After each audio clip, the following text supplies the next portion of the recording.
So hello and welcome to the final video about I was about to say the High School Musical films. No, this is the last Halloween video that I'm going to do, at least for a while. Uh, so here we go. This is a calm and relaxed talk about the Halloween films part 3. We're talking about Halloween H20, 20 years later. We've got its sequel and the last of the current Michael Myers films in this kind of story, Halloween Resurrection. Then we have the reboot duology, pretty much. You got Rob Zombie's Halloween and Halloween 2. I will note, because I might forget, that the Halloween and Halloween 2, the Rob Zombie ones that I watched in 2019, in like October of last year, because my colleague lent me the DVDs. I watched them, plus a whole bunch of other Rob Zombie films. Did a review for the Sherry Moon Zombie, because she's the actress who's in all of them. So if you want a more detailed look at those two films in particular, you're more than welcome to go to that video instead.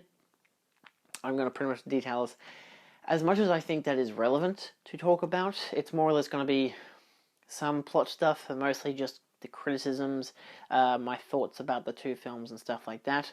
Also, for the record, I've only watched the director's cut versions, because those are the ones that you get on the normal physical releases. I did not know that until I actually watched, I think the channel's called Dead Meat. They did a cut comparison trilogy video, one about Halloween 6, the Curse of Michael Myers, the producer's cut versus the theatrical cut, which I think is a really interesting video, and is a good idea as to why I'm not going to buy the producer's cut, but I should probably watch it at some stage. I'm going to hopefully link his free videos down below for the comparison between, Halloween 6 and the theatrical and producer's cut, and Halloween and Halloween 2, the two Rob Zombie films, because he actually shows you what happens in the difference for the theatrical cuts. So, yeah, I think because he does them so well, I might as well give him the shout out for it, because they're good videos. They're short, they're nice, they're concise, and they're really well detailed. So, yeah, so let's get into my reviews of the last Halloween films. If you haven't seen any of the previous two Halloween Calm and Relax talks, they will be in the description and the playlist at the end of the video, as well as the rest of my Calm and Relax playlist, which involves the Chucky films, the Alien films, the Fast and Furious films, and a whole bunch more. So let's get into it one last time. Halloween H20, 20 years later, is a 1998 film. Came out the same year that I was born, and in fact is set on the days after I was born, which I find really fun. 24th of October, so of course, spooky season's quite a fun thing for me. I think that's maybe why I like horror so much, even though we live in Australia, so we never grew up with Halloween, which is disappointing.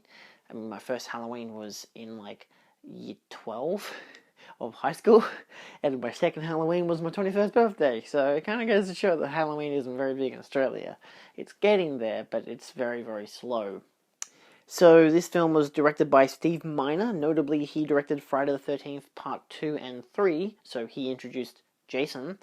And he also directed the first of the House movies, which hopefully I'll be doing a Come Relax talk about next, because, well, I have the box set up here. I might as well watch them and review them. Why not? Also, there's a whole lot less films, so I could do it all in one video. My quote for this film is, "Hasn't anyone ever told you that secondhand smoke kills? Yeah, but they're all dead." Haha, what a zinger. The only opening part with Joseph Gordon-Levitt, and he's even credited, and Joseph Gordon-Levitt in the credits after his character gets a shoe in the face. I think it's like an ice skate. It looked like an ice skate. So yeah, that was a weird opening. Anyway, my initial review, because I've seen this twice now, actually, but this is, I don't think I reviewed it previously. I reviewed it this time saying, do you remember when slasher films were interesting, also scary? Yeah, this film really wasn't that great on that note of it's okay. It's not very scary, though. But I mean, what is this, 1998? It's kind of the expectation that unless you're going to go comedy route, you're not really going to get very slashery route. Also, at least at present, I do plan on doing a kind of autopsy on slasher films. What happened to the genre, especially over the past 10 years between 2010 and 2020? Where have they gone? So that will be coming out hopefully soon if I end up making it. If not, then this part of the video is going to be weird. So yeah, that's a thing. So let's get into my full review. And let's talk about the plot of the film. So it's 20 years after the second film, and Laurie has changed her name and moved to California to be a school principal slash headmistress. I prefer the word principal because headmistress sounds like a weird fetish. Her son, now 17 and played by Josh Hartnett, is in his first starring role, just like Paul Stephen Rudd in the previous film. He's meant to be on a school camp trip, but stays at the prison-like private school. Michael returns on Halloween to find and kill Laurie and her son and whoever gets in her way. That's pretty much the best summary I could think of. There's obviously a lot more in terms of subplots, like Laurie has a relationship with another teacher, it goes nowhere because he dies. There's the security guard, played by LL Cool J, who's also in the Walking Dead TV show, and his whole character arc is trying to figure out what genre of stories he should write, and he goes for, like, erotic thriller in the end. So I mean, that's kind of humorous, but okay.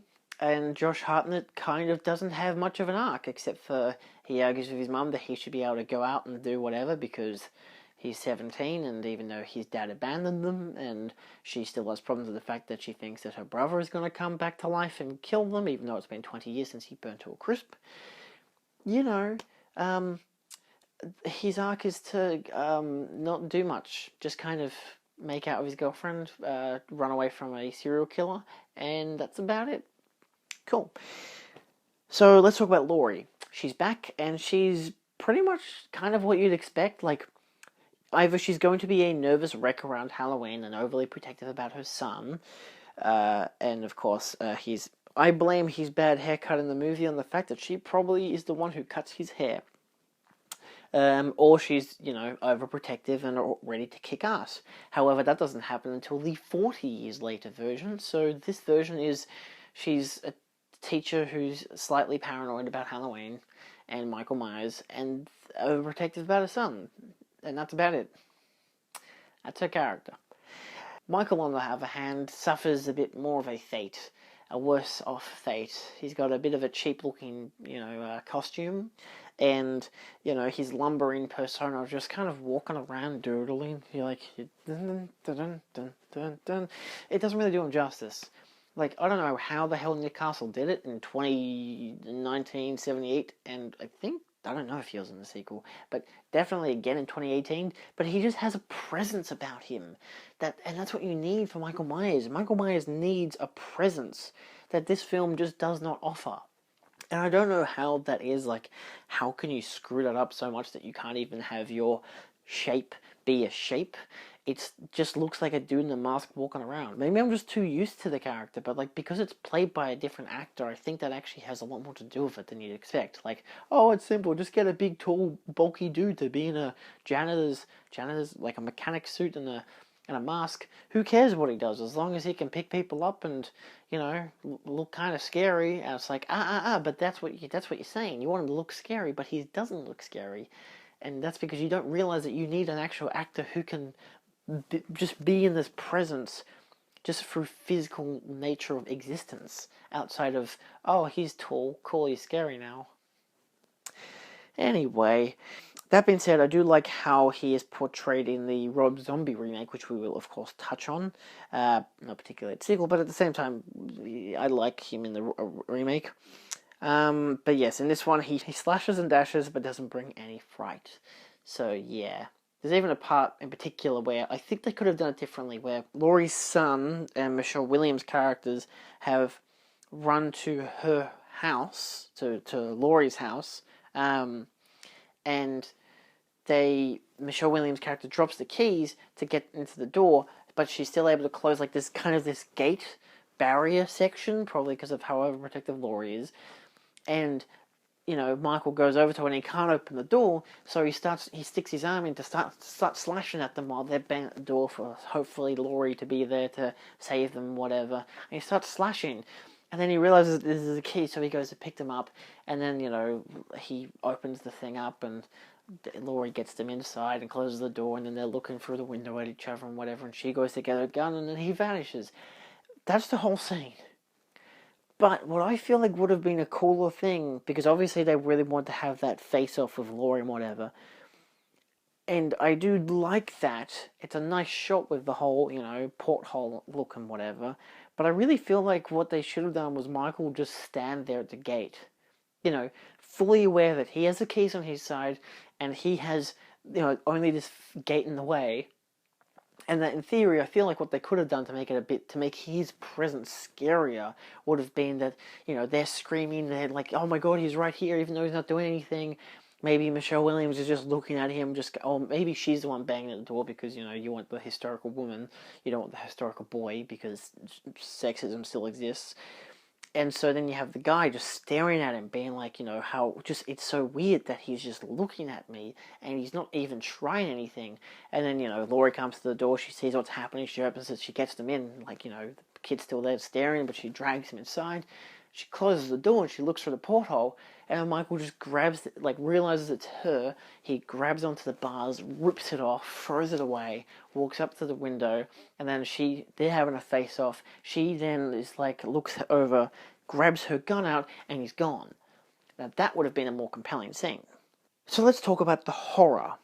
Look, this is a 1998 film. It's not trying to be Scream, so it's trying to replicate the elements of the first film, but doesn't really do anything particularly interesting. Even Laurie having a son who's a main character is pretty much kind of useless in this film. It's just more people that potentially get killed off, this is a way so we can relate to the teenagers because Laurie's too old to relate to the teenagers now and whatnot, so that's really the only reason why she has a son. That's pretty much it, Even Halloween 4 had, our main character might be might apparently be the, 6 to 8 year old girl who's Laurie's daughter, but in actuality it's the teenager because the teenager has all the friends that are going to get killed off, whatever. Also, there are a lot of loud jump scare noises, which is irritating. They just have these weird, and I think it's kind of like the previous film, but not cut in weirdly. This one is just loud noises of someone walks up and then they look up and then bam, loud noise. Oh no, you scared me, haha.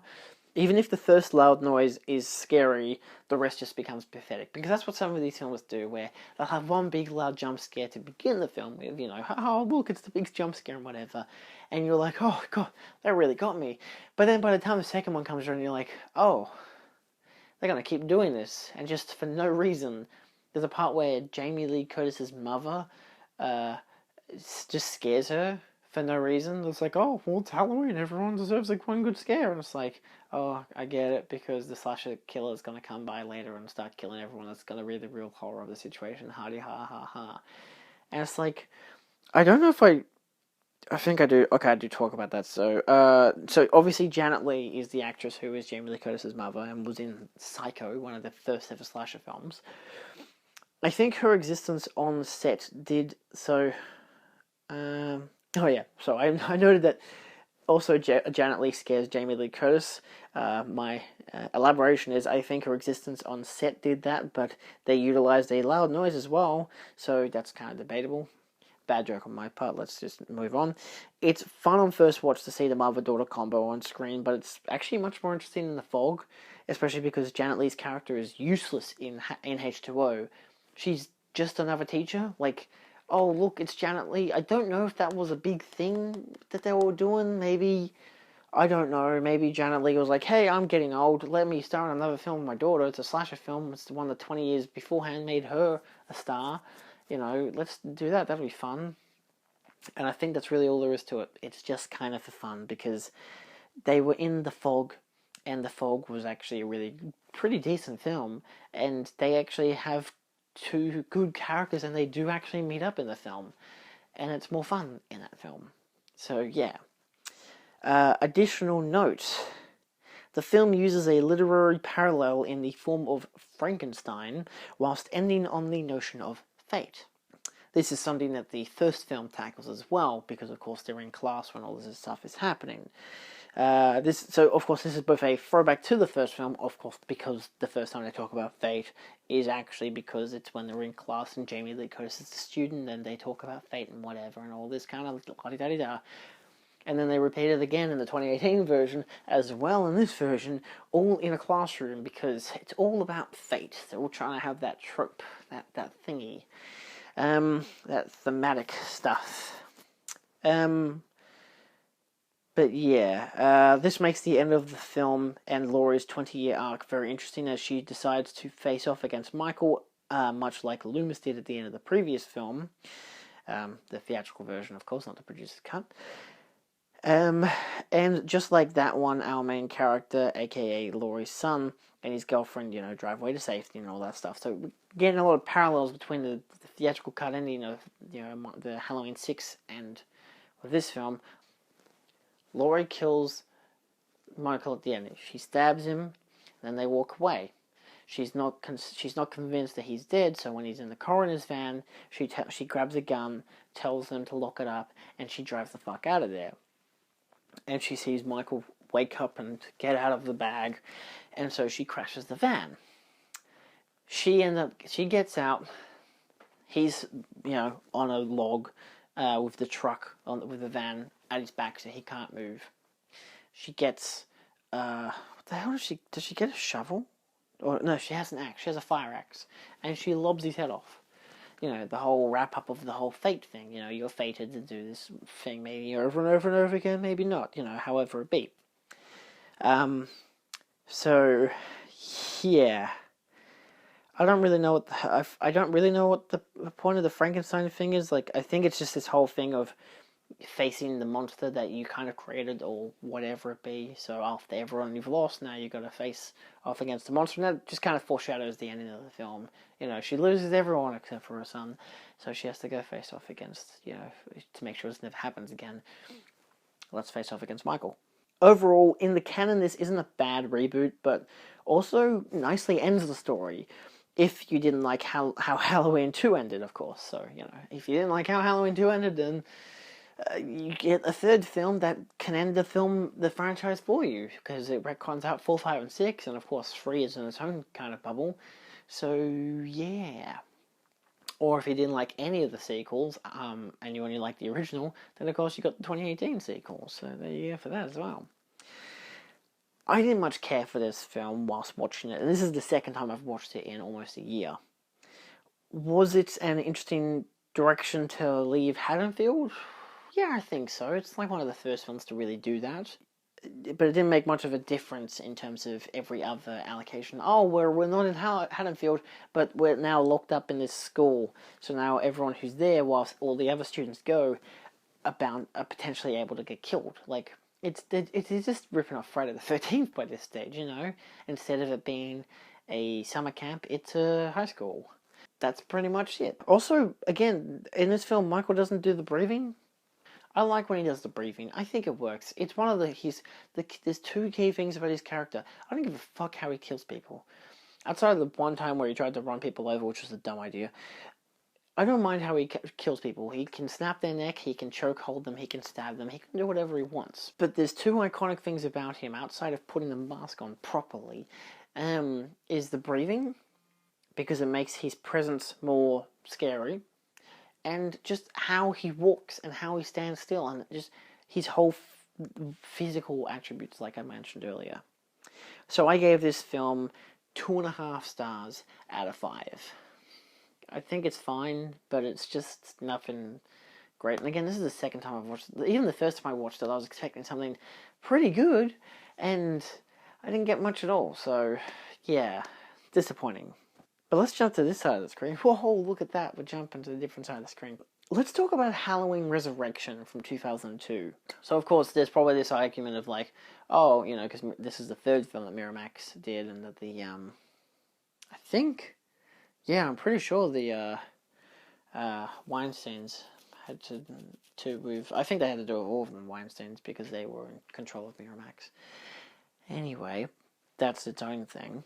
It's interesting that you go from, okay, Curse of Michael Myers didn't perform well critically and probably got enough money, but not a great amount of money. So that's like, screw it, for the 20th anniversary, we'll reboot it from the second film, reckoning out everything that we've just seen. So then the audiences don't need to know anything outside of, oh, we'll briefly mention what happened in the first two films, and then we can continue on with this third film. And that was 98. 4 years later, after Michael Myers is dead, they decide to bring him back.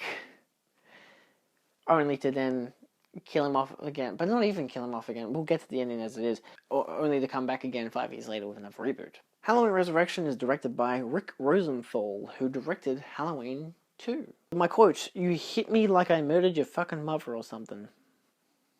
I really like that line. There's a lot of good lines in this movie, to be honest. For some reason, the whole dumb idea of this film was actually a lot of fun to watch. Maybe it's because I'm used to this type of internet culture and having it be in the Halloween universe gives it a nice edge. But, I mean, as it is, this film is no piece of art, but it's definitely fun, so bad it's good kind of quality. It's a mess, but it's a blast to watch. It's also a nice change in the setup for the franchise. Instead of it being, oh, we got all these teenagers, and then Michael Myers is related to one of them, and then he's going to come in and slash them all up and whatever. Instead, it's like, no. They change the whole setup and give you something extra and something different. So pretty much the idea of this film is that it's like, outside of that you start in the first 10 minutes with killing off Laurie, pretty much it's, they want to make a Halloween reality show kind of thing, where for one whole night, that'll be live streamed on the internet, because that's a thing now. This group of 4 to 6 people will go into the Myers house and will discover all these things that maybe allude to his backstory and why he was such a creepy killer person and whatever. And then who happens to stumble upon the set? That's right, it's not actually set as his actual house, it's Michael Myers himself, and he comes to kill as many people as he can. Pretty much because it's like, hey, get off my lawn. You're on my lawn, you bastards. So yeah, so that previous part was my actual, like, initial review. I actually did really dig this film. I actually really found it quite fun to watch. It is probably the guilty pleasure of the whole franchise, because even for me, I had heard that this is the one that is the worst of the franchise. But it's so fun, and it's so dumb, and I love it. So I had a blast watching it. I don't really know why, I just did, and I really dug it. So maybe it was because I was expecting it to be the worst, maybe because just suddenly they've just, after the first 10 minutes, it's like, nope, the formula's completely changed up again, and now it's something completely different, and it's like, wow, okay, so it's something completely different to every other film that I've just seen before, except for the third film. And it's just, I don't know, again, maybe it is this whole internet culture, because they're all streaming and stuff on this website, and you've got this one set of audience members, pretty much, that you follow for a whole different reason. Pretty much, one of the main characters is on this internet chat room with this other guy called Deckard. Deckard is actually a teenager. She doesn't know this. He gets invited because of his best friend's sister to a Halloween party where they're all going to get drunk and make out with girls and stuff like that. So they go, but then he wants to check, because this, streaming thing is on Halloween night, and so is this party. He wants to make sure that, his girlfriend, well, not his girlfriend, the girl he likes, is okay. And so he logs onto the computer and puts up all the screens and whatever, and is watching what happens. People all slowly stumble in, one after the other, and it's kind of all start paying attention and watching this and having fun with it, because there's a whole audience collectively, watching this and whatever. And so it's very much like a Twitch stream almost, especially because the kid could actually text the character, the girl who's on the show. So that becomes a thing in the second half of it, where, he messages her, he's like, Michael Myers is there, he's going to kill you all, and whatever, that kind of jack, and whatever. And it's just really fun to have you just juxtaposing between the actual people and what the shit they're going through, and then the audience people, and then you can relate to the audience and whatever. Maybe it didn't do so well originally because of that aspect, because people weren't used to that kind of culture, because that culture didn't exactly really, it was starting to grow, but it wasn't big, it wasn't YouTube, Twitch and YouTube, if this movie had have come out in this present era, 2010 upwards, it would have been Twitch, it would have been YouTube, it would have been something like that. and it could have been a whole hell of a lot more popular. And that's just how I see it. It's just a hell of a lot more fun because of it. It's cheesy as hell, but it's fun. So let's talk about the plot. So Laurie gets killed, which isn't relevant to the plot. The rest of the film is a video cam internet show where a group of teens / early 20-somethings explore the Myers house with cheap scares and booby traps until Michael actually shows up and yells, "Get off my lawn, you darn internet hippies." Because he can talk now. He can't actually. He only talks in the second Rob Zombie film, where he says, "Die." Wow, how great is that? He can talk. Outside of when he's a kid, of course. Let's talk about Laurie. Apparently, she beheaded a medic in the previous film. So Michael had one of the medics had gone up to the stabbed version of Michael. Michael woke up, took the choked the guy to a particular amount that he's throat broke, so he couldn't talk. So, and it made him faint. So Michael swapped clothing and got it the hell out of there. And then they thought that this was actually Michael Myers, even though he wasn't stabbed. So how that works is its own deal. And so, of course, when he wakes up, he can't be like, "Hey, help me," and whatever. So when he's grabbing at her at the end of the previous film, instead of it being like this whole, "Oh, it's Michael trying to say, like, sister, please, I'm sorry for trying to kill you," and whatever. And she says, "Nah, fuck that," and slides his head off. This is, "Please help me, I'm not the person you think I am, save me, please, don't kill me." And so she lobs his head off, and she gets arrested and put into a mental institution, because apparently she's the crazy one. So yeah. So then Michael comes to the institution to kill her, which is already hilarious as it is, because there's a part where two of the security guards go searching. One of them stays at a vending machine, and then he hears the other one scream. He runs over and whatever. He's in this dark room. He sees the dryer on.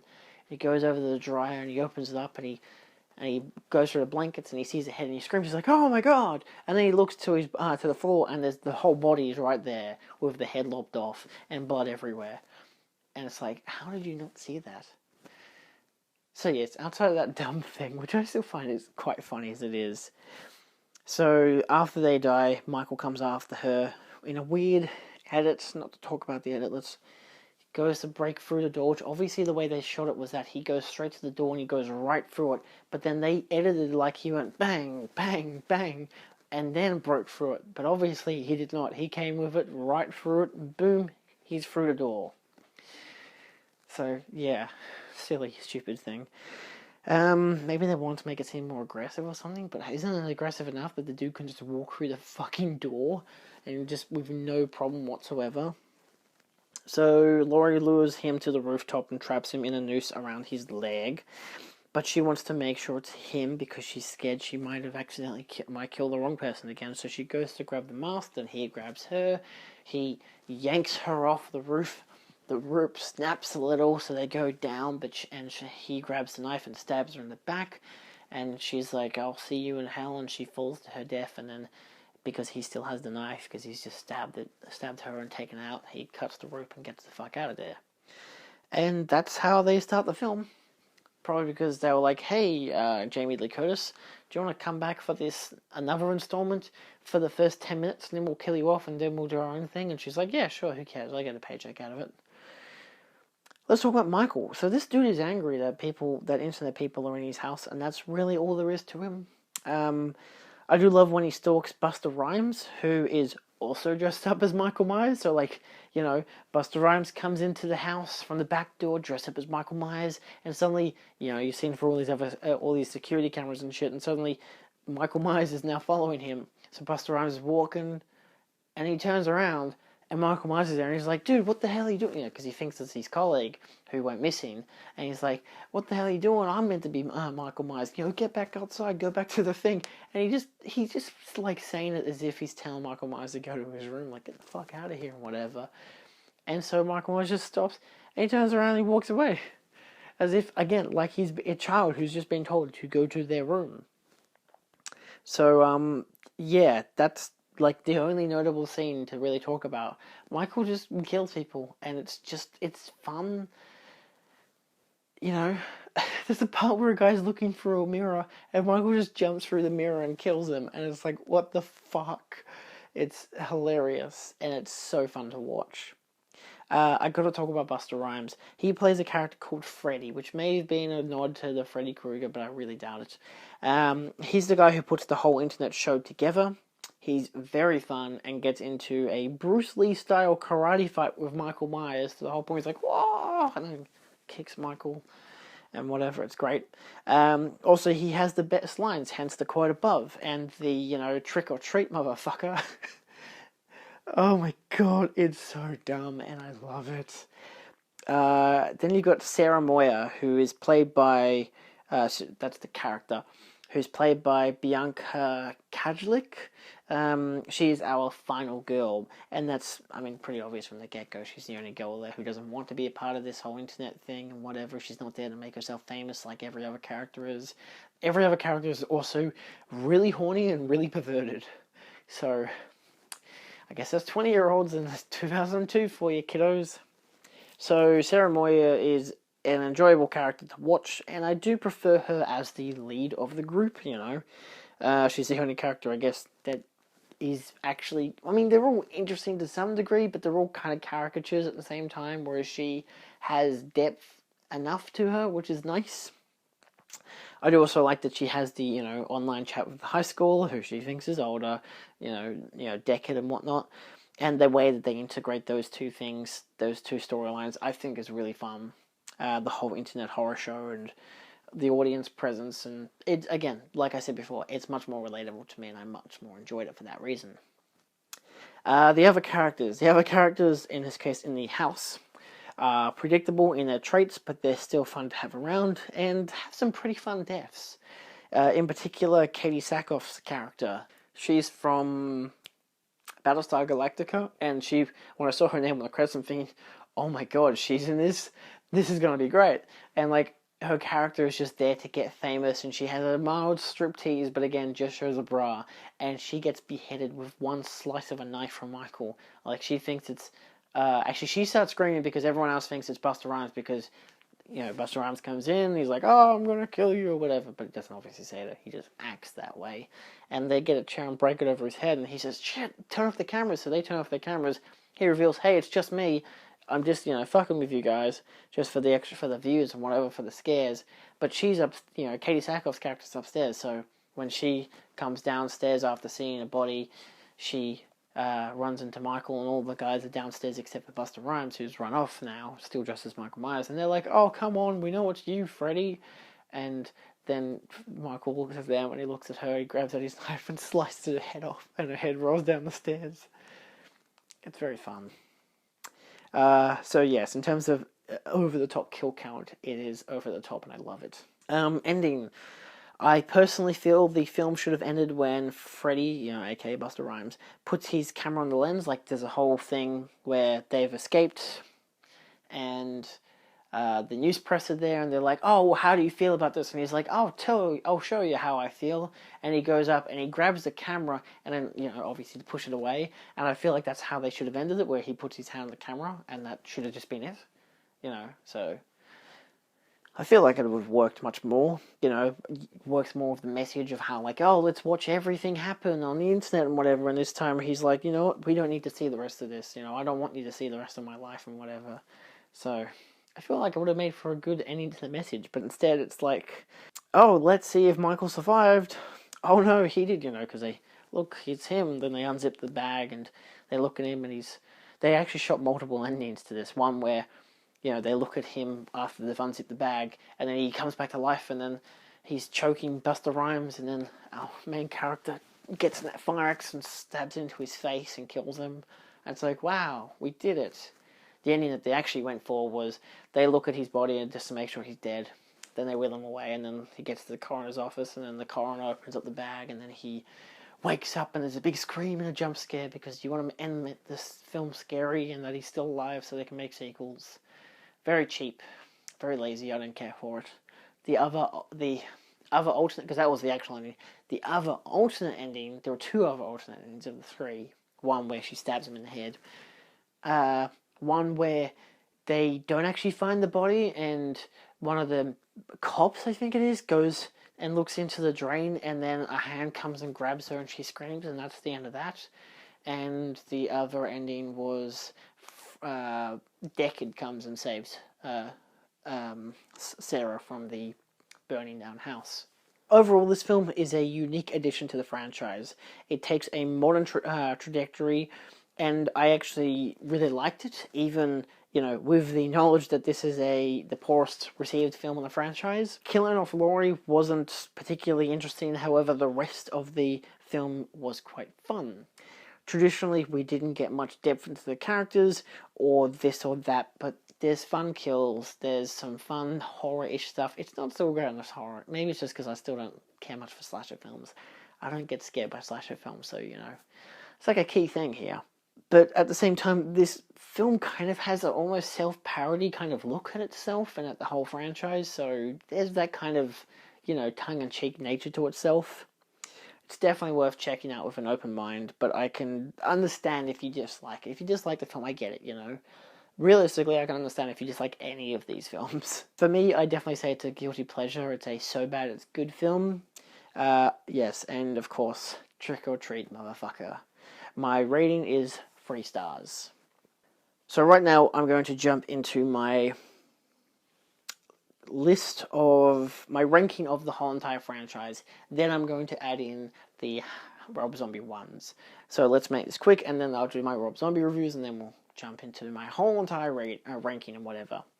Let's just go from highest to lowest. Currently, my highest goes Halloween, the original, Halloween 2018, Halloween 3, Season of the Witch, Halloween Resurrection, Halloween 4, The Return of Michael Myers, Halloween 6, The Curse of Michael Myers, Halloween 2, Halloween H20, and Halloween 5. That's my current ranking, not mentioning, of course, Halloween and Halloween 2. So let's, of course, talk about the Rob Zombie films. Shall we go for a new angle a bit, maybe? Halloween from 2007 is a Rob Zombie film. My quote, monsters sell books. My initial review, the same but different. In contrast to the original, of course. It's what the 2018 version could have been if the 2018 version wasn't just a complete rehash of the original. There are weak elements, mostly of Laurie Strode and her strange and lacking characterization. Overall, an interesting take on the Halloween narrative. In terms of plot, it's the original film, but with an expansion on Michael's abusive backstory. So it's a bit more gritty, a lot more dark, and it goes for like 2 hours and 12 minutes or something, so it's quite long, especially for a slasher film. So that's something quite unique, because again, most of these slasher films, especially the Halloween films, are all around 90 minutes long. So yeah, it's interesting to have it go for such a long period of time, but they obviously really wanted to delve into the psychology of Michael Myers, especially as a kid. So let's talk about Michael Myers. So this dude is a demented kid, but when he becomes an adult, he is tall and scary in all forms of demeanor. Also, there's a scene where Laurie's parents are outside their home on Halloween and casually mention how the kids are gone. So hey, let's go upstairs and to our bedroom and have sex and whatever. So as they head inside, about 5 seconds later, like I think it's just as they're heading inside, like they're just about to close the door, and then Michael just comes out of nowhere, opens the door, closes it, and all you can hear is them screaming as he kills them. And it was just the most out of the blue thing in the whole film, and I really actually quite enjoyed it. It's my favourite scene in the film. Yeah, so in terms of him as an actual character, I think Michael is pretty great in this film. He's still scary, but like you can tell that he's just a demented kid who's just so filled with rage and hate. Whether he's still the embodiment of evil like the original, to some degree, yes, but I can also see how this one they want to go for that different route of he's still the embodiment of evil, but it's because of how he was raised, whereas, you know, his parents are more hillbilly-ish and whatever, whereas in the original they were more kind of, I feel like, again, they live in suburbia, so they're obviously white, kind of, not middle to upper class kind of people, you know? Yeah, again, the everyday kind of person, whereas this one's a lot more darker and grimmer and more hillbilly-ish and all assholes and whatever the fuck. So, yeah. Still living in that suburban America, but, yeah, very much not the kind of people that you would probably associate with on a common-day basis. Unless you live in Frankston. So, let's talk about Laurie. she's not an overall interesting reincarnation of the character. I think the actress does an okay job. I just don't think there's much really to her character, not until the second one. She's just a teenager, like most of her friends. They're all just kind of the same. And I think that's also what kind of worked with Laurie in the original film, is that she's just a teenager who's just, yeah, she's smarter than the rest of them to some degree because she prefers to do her homework rather than go out partying and getting laid and stuff. So she has that innocence aspect to herself. You know, and that version really went with the times of the kind of, you know, respectable kind of children I'd like to have kind of deal and whatever. And that's why it makes her more holy shit when she's the one who's mostly getting chased by Michael in the end, whereas all the other characters who are her friends who all have sex and die. And so this time, Laurie is, again, similar. She's written pretty much the exact same way. And there's not really much else there to it, to be honest. I can't really go into much more detail, at least from memory. Yeah, let's just talk about Loomis. The new Loomis is played by Malcolm McDowell. He's not Donald Pleasance, but I like that about him. You know, he has a different take on the character. He has an obvious egotism about himself, but especially in the director's cut, you notice that he cares a lot more about Michael, especially when you come to, like, you know, 15 years later or whatever, and he's leaving Michael for the last time, pretty much because he's like, yeah, no, I've obviously failed you, and I'm sorry about that, you know, I thought I could help.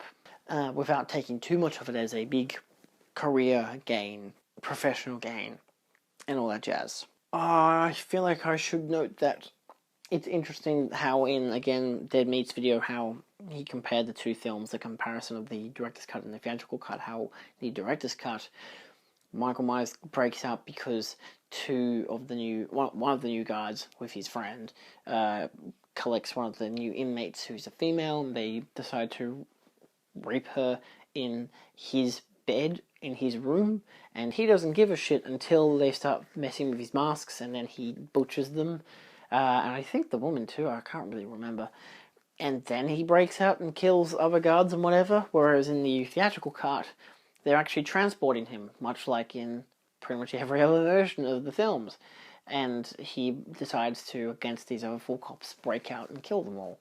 And that's just simply him doing what he wants to do rather than he's being triggered and whatever. So it's definitely an interesting change in how you present your main character, pretty much your main character, so or at least your main villain. So whether they're showing that they have agency or not, this is just like, oh well, he happens to break out this night because people decided to screw around with him in his room, so he decides to take revenge, and then he was like, oh, the door's wide open, I'll just break out. Overall, I quite like this remake. It's dark and grim and gives a different, more characterized version of Michael. He becomes a tragic monster, much like the classic Universal monsters, you know, like Dracula and Frankenstein and the Creature in the Black Lagoon. Probably not really Dracula, but definitely the other two. He's also uniquely not the Carpenter creation either, which I think helps to make him stand out above the rest. Overall, I gave this film 3.5 stars. It was something different and unique. I can understand, again, if you're not a big fan of it because you prefer the original, you don't like how they've done this version of Michael or this and that, and however it be overall, but I don't mind it. I like it being a different take. I think Rob Zombie gave it a darker edge to it that probably didn't need to have him, but like, how else are you going to do it, really, if you're not going to just go completely like Carpenter did? So, yeah. And let's talk about the last film.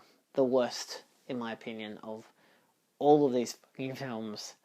Halloween 2 from 2009. And again, watch the director's cut, so it has a lot more of the dream stuff with all the unicorns and the horses and like crap. Oh my god. Halloween 2 is a 2009 film directed by Rob Zombie. My quote, Mr. Weird? Ours fine, actually. That's when Malcolm and when Loomis is on the TV show and he meets Weird Al Yankovic and he calls him Mr. Weird and he corrects him and saying Al's fine, actually. It's a bad film. My initial review was in like 10 quotation marks, 5 on either side, meaning. Overall, this is going to be a very short review. Overall, I don't remember much about this film except that it was lazy and boring and tried too hard to have some kind of spiritual meaning, yet failed drastically. Even the first 20 minutes of this film is a dream sequence about Laurie being hunted by Michael. I was hoping for an all-out kill fest, ironically like what the second film actually was, even though I hadn't watched it by that stage. But nope, it's just something a lot less interesting. Also, yeah, I'm sorry for not really remembering much about what happens in this film. It's not very... I feel like... I think it's just... Laurie has PTSD after her whole dream sequencing of being chased by Michael. She has PTSD, then the ghosts of young Michael and his mother, played by Shogun Zombie, and yet the kid, the younger version of him, isn't even the kid from the first film, so that's annoying. At least for continuity's sake. And they convince him to go back to Haddonfield to kill Laurie, and then they will be at peace and whatever, and so... Yeah, it's kind of dumb. There's the character from the girl who played Jamie Strode, I don't think it was Strode, but who was Laurie Strode's daughter in Halloween 4 and 5, is actually Laurie Strode's best friend in this film, but of course they're having a big arguments and stuff, and she ends up dying in a really dramatic way. Of course, you had Brad Dourif, who was her father and the sheriff, and he's really good in these two films. He's always good, to be honest. So, yeah, there's not really much I can note outside of that stuff. I think the rest of the film is just after her, Laurie's whole PTSD thing. Michael comes back and chases her around and shit, and Loomis is just there being a dick. Because he's a dick in this film. Like, he's a real egotistical dick in this film. Just trying to exploit as much as he can, pretty much for his own personal gain, and that's about the end of it. They all die in the end, so who cares? Literally, they all die, so they all get shot to death by cops, so I guess it doesn't really matter. So yes, of the remake and its sequel, I recommend the remake. It does at least end with Michael dying. It's not with him waking up afterwards. He gets shot to death, and you think, oh, that's pretty much it. He's dead. But of course, because the producers wanted to make a sequel, he had to come back, so they brought him back to life in the second one, just because he's like, oh yeah, he just probably got up and walked away, probably. I rated this one 1 out of 5 stars. Halloween 2, 1 out of 5 stars. So let's take a look at my overall listing for this franchise. Cool, so at number 11 with 1 star, we have Halloween 2 from 2009. At number 10, we have, with 1 star, Halloween 5, The Revenge of Michael Myers. At number 9, we have, with 2.5 stars, Halloween H20, 20 years later. At number 8, we have, with 2.5 stars, Halloween 2. Actually, I think those two, H2O and Halloween 2, are in the same slot for me. They could probably both be considered in slot number 8, realistically, because it depends on how I feel. I'm going to wait till the Blu-ray of Halloween 2 comes in the mail before I can completely decide on which one I prefer of the two, but I think I probably prefer Halloween 2 than Halloween H2O. But yeah, just the version I watched of Halloween 2, just Scream Factory 1, the audio was fucking terrible, so it was really hard to enjoy it. So again, it could probably be a film that I might like a hell of a lot more, but it just, because of how I was watching it, the version I was watching was just so fucking dreadful that it was just a nightmare to watch. So hopefully the version I've bought will actually be a good version. Number 7, we've got Halloween 6, The Curse of Michael Myers, with 2.5 stars. Number 6, we have Halloween from 2007 with 3.5 stars. At number 5, we have Halloween 4, The Return of Michael Myers, with 3 stars.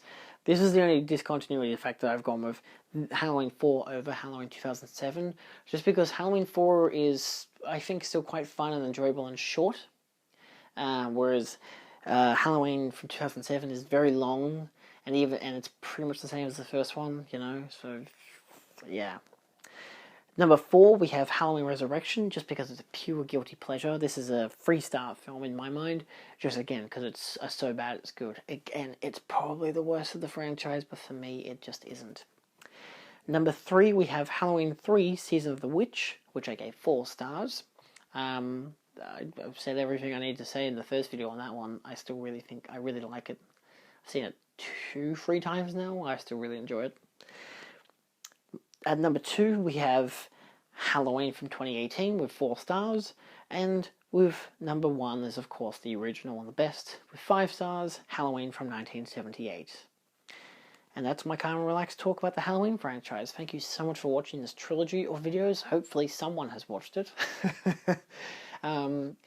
If you've enjoyed it, feel free to like, share, and subscribe for more. I've got a whole bunch. I've got a playlist somewhere up here that'll have my rest of my calm and relaxed, as well as the previous Halloween videos. Maybe if I stand up here, I can have my other Halloween videos, part 1 and part 2. There's also the Chucky and Child's Play videos, which did pretty well. At least I was happy with them. The Friday the 13th, Nightmare on Elm Street, Alien, and Fast and Furious. So yeah. I'm hoping to do the House quadrilogy next. Outside of that, I don't really know what I'll do after that, but I've got probably something in mind, maybe. I don't know. Outside of that, thank you so much for watching, and see you next time. Adios.